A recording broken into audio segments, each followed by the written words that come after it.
We start with breaking news from the Middle East, where prospects of any deal to end the Israel-Gaza war have been dealt another blow, with reports that the mediators, Qatar, are pulling out of negotiations.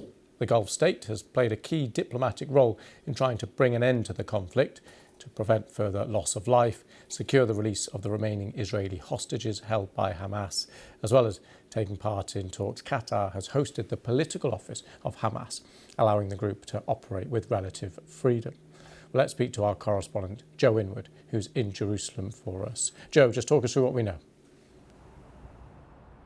So we've had reports come through in the last hour or so that have come from the Reuters and AFP news agencies, quoting a Qatari diplomatic source saying that they are no longer participating, they're no longer taking part, as you were saying, as a key mediator in these peace talks between Hamas and Israel.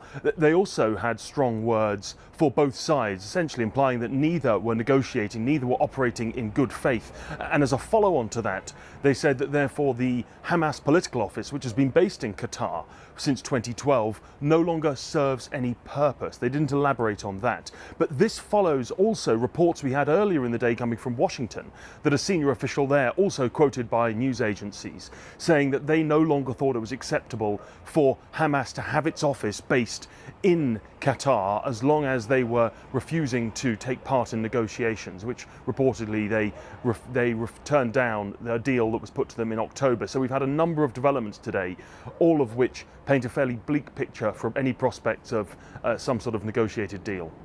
Yeah, so just talk us through what this now means for any potential talks in the future. What are the mechanisms? How could this work? Well, I mean, it's worth saying that these talks have basically been going nowhere as far as we can tell for months. There were reports of something on the table earlier in the year, a deal that was agreed by the Americans and by Hamas, which was reportedly turned down by Prime Minister Benjamin Netanyahu of Israel, and then also reports that they weren't getting any progress in October.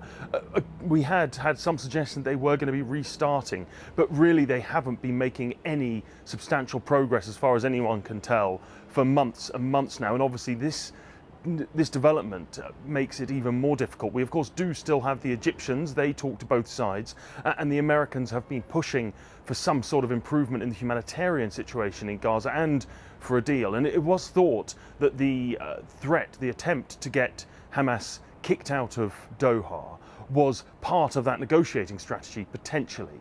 But it doesn't seem that anyone is really viewing this as a peace process which is going to be making any progress at this point. However, it is worth pointing out as a kind of slight contrary point to that there are some reports that have been coming through that incoming President Trump has said that he wants Benjamin Netanyahu to have the war in Gaza over by the time he comes to power in January the 20th. So there could be a glimmer of hope there, although as ever with Donald Trump, we should caveat things by saying we really don't know what he's going to do.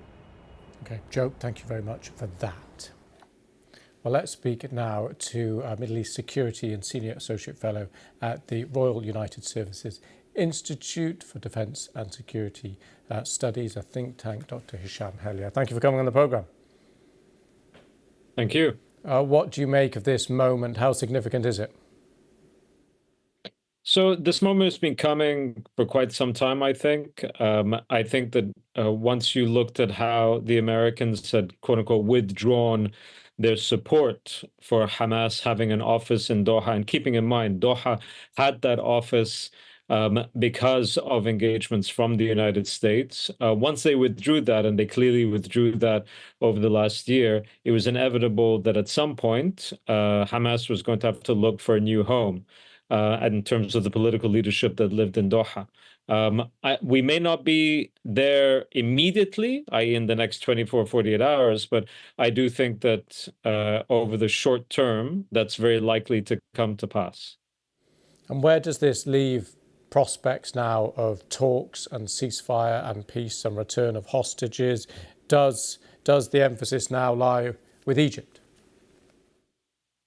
So before I get to Egypt, let's be very clear. There haven't been ceasefire negotiations for many, many months. What we've had over the last few months have been hostage negotiations. They weren't ceasefire negotiations. The Israelis made it abundantly clear that after a pause in hostilities, if the deal were to go through, they would return to bombarding Gaza.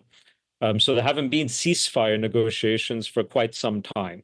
And I think this was also part of the reasoning of the Qataris, that there isn't good faith coming from the Israelis, and they also had critiques of Hamas at different points. But you've had over the past year numerous Israeli press reports showing how Netanyahu's office directly intervened in the negotiations to sabotage them. And I think the Qataris were also just very frustrated about this.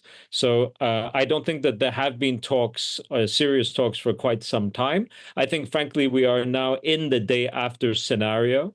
And I think this is also something that the Qataris realize, that there is no prospect of the Israelis removing their armed forces from Gaza, that Gaza will be more or less partitioned into different zones, and there'll be more than one zone where Palestinians are not allowed to return. And I don't think they want to be a part of that exercise in any way.